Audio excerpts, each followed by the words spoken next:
What's up guys, it's Bizute back with another Reddit video. Today it's r/MaliciousCompliance. The other day I put out a commentary video that I really enjoyed making, so there's definitely a lot more of those coming. And I'm talking a lot more of them coming. I got ideas, they're flowing, they're gonna be in the future. Still of the future. Anyway, let's get right into this one guys, but as always first, if you like the video at the end, hit that like button at the end, not the beginning. How do you do it at the beginning if you don't know you like it? Someone explain that to me. That's enough out of me. All right, we're gonna get right into the video. Want me to leave the cocktails to the experts? Sounds good. So a few years back, I worked in a pub. I hated this place and the people within. Management who just didn't give a kiwi about their staff. Bar staff who didn't understand the concept of teamwork, etc. So on a Friday night, we offered 2-for-1 cocktails, which were generally quite popular. Very middle class area, lots of yummy mummy types on their one night off from the kids, which is fine, you do you, just don't be an entitled prick about it. The pub had a system on a Friday. The rest of us lowly bar staff would do the usual 4 pints, vodka Red Bulls, definitely a large glass of wine, while 2 specially trained members of the staff would stick to the cocktail bar. Honestly, not the worst system in theory, in practice, however. So Friday night begins, it's a busy one. So we're all going full throttle, until I walk past the cocktail prep area and notice tickets are piling up and the cocktail girls are nowhere to be seen. Taking some initiative, I started on making some drinks. Here I should mention, I've worked bar jobs the majority of my adulthood. I know how to make cocktails, especially the very basic ones available at this bar. And even if it wasn't essentially second nature to me at this point, the instructions for each drink are quite literally taped to the back of the prep station. Essentially, I know what I'm doing. I'm about halfway done with their tickets when the manager appears and reprimands me for making cocktails when I'm not trained.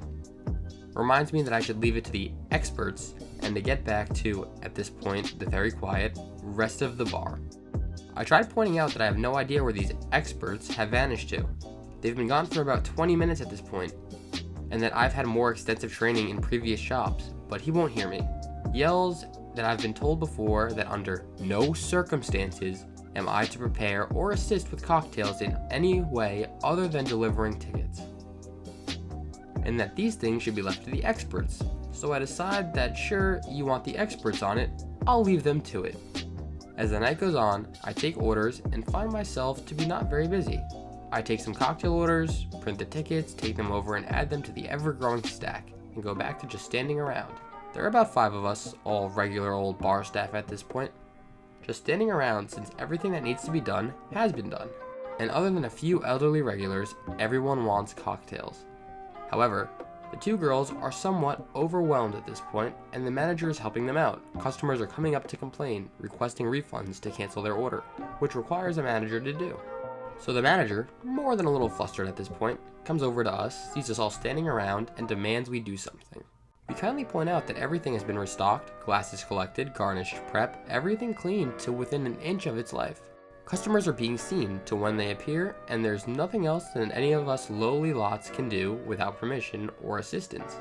So he makes a request that anyone in his position would make. Okay, go help out the cocktails, they're overwhelmed. The others hop to it, while I stay where I am. He isn't impressed and verbalizes as much, until I remind him under no circumstances am I to assist in cocktails in any way. That I'll happily bring the tickets over for them, but as he kindly pointed out earlier, I'd have been told previously, and I wasn't going to go against his orders again, now was I? He was pissed, but couldn't actually find a valid argument and just stormed off. Throughout the night, I watched as he and the experts struggled to keep up. I dealt with customers complaining that their drinks were taking 30 plus minutes to arrive, and kindly explained that unfortunately I wasn't able to assist in making drinks as I was under the strict instructions. And who was I to disagree with the manager? You were definitely right in this situation. This is some perfect malicious compliance. Like, you're just trying to help. Like, instead of going and like getting the manager and being like, oh, the tickets are piling up, where are the cocktail girls, tattling on them, being like, oh, they're not doing their job. You're just like stepping up. You're like, all right, that's fine, I know what I'm doing, so I'll go help them out, and then when they come back they can resume their job. But the manager was just like, oh, no, you're just some scum, you're just a piece of kiwi, go back to doing that work, you're not allowed to do this. And you even tried to like explain, like, you've got experience, you could probably make better cocktails than the cocktail girls, but he's just like, no, go do something else, go pick up, I don't know, VHSs off the ground. And as a result for that, then the manager was the one that had to do a lot of work too. He should have just been managing. He's probably pretty high up at this place. But nah, he was behind the cocktail bar. He was doing all the things. Then he gets mad at the people that aren't doing anything, even though he told them not to do anything pretty much. So yeah, good malicious compliance. I hope that manager is forced to watch The Wiggles, not even on Blu-ray. I hope that they just have to watch it on like regular DVD. He doesn't deserve Blu-ray. So that's going to be it for this story. Let's get right into the next one. Maybe your dog shouldn't tread the mail. Not my story, but my dad's, that he mentioned back when he was a postal carrier. There were a couple who had this dog that they allowed to tear at the mail when it came through the mail slot. Dad and a few others had told them not to let that happen. As they were pushing in the mail in, there was a chance of them getting bit or hurt. But then they found out the dog tearing up the junk mail, magazines, this was the 1980s, so lots more letter mail, to be hilarious. So one day, he's coming up with the mail and sees that the couple's social security checks, both of them, are coming in. And since he knows this dog is going to attack and destroy the mail, all with the two older people cheering it on, he puts the mail together, folds the magazine around it, and puts it in. Dog grabs the mail, checks included. Dad doesn't pull it. He simply lets it, or helps, he wasn't clear, it get wedged against the edge where the dog is going to tear it all apart because it can't get in to destroy it. As he walks away, he hears them laughing, then panicking as they realize what else the dog has been shredding. When the boss asked about this, Dad pointed out that it must have just gotten stuck, and really they shouldn't have let the dog tear up their mail like that. This is some pretty solid malicious compliance. I mean, I don't know much about social security checks, to be honest. I don't know like if they could just request a new one or whatever, or how it just all works. But yeah, why are you letting your dog tear at the mail, huh? What are you doing? What if the Toys R Us Big Book of Toys box, the catalog, comes in and your dog shreds it? Then what? Then you're not gonna know what you're gonna order for Christmas. It comes every like December 1st. Come on now, get with the program. What if your East Bay magazine comes in and you don't know what shoes to buy? The new Kobe's are out. What are you gonna do? I'm getting a little too carried away. But yeah, come on, treat your dog a little better. Let your dog, eat a treat out the mail. You feel me? You picking up when I'm putting it down. So yeah, solid malicious compliance, and let's go to the next one. Think I'm not worth the money you promised? Good luck without me. For a little background, first, I've worked in my family business nearly my entire career, 15 years, never had PTO or vacation. I'd previously worked at the company for 4 years leading up to this incident. I went to work for a bus company as the training and safety director. Our company had grown through a merger with another bus company, and the new position was an insurance requirement. After a month, my supervisor, who came from the company we bought, told me that they needed me to cover routes for drivers who didn't show up. Covering the odd route is a requirement for any manager, so it wasn't a big deal. I was working 17 to 18 hours a day between my office work and covering for routes for sick drivers. Like I said, this is a family company, and I'm used to working long hours, but the promised pay never came through. I was supposed to receive a salary, car allowance, fuel card, and cell phone as part of my new position. Weeks went by, and I was only getting a check for 40 hours. No agreed upon car allowance or cell phone. I was working between 55 and 65 hours a week and getting paid for 40. When I brought this up with the boss, I was told, "Oh, we're getting it all taken care of, don't worry." Despite showing the contract I had, they never paid the correct amount. I did the job for 10 months at a loss because it's my family business. At this point, the difference in pay over the years was $14,000 less than promised. I called my dad to try to get to the bottom of it. I was told that the job duties changed and that's why I wasn't paid what I was promised. "Dad, that's bull, Kiwi. I'm making less per hour than the drivers. We had a contract." "You make more money than anyone else in the company. You should be grateful for what I decide to pay you." The pay of your other employees is not my problem. My problem is that you have not paid me for what we agreed upon. I have reached my ability to do this job at a loss.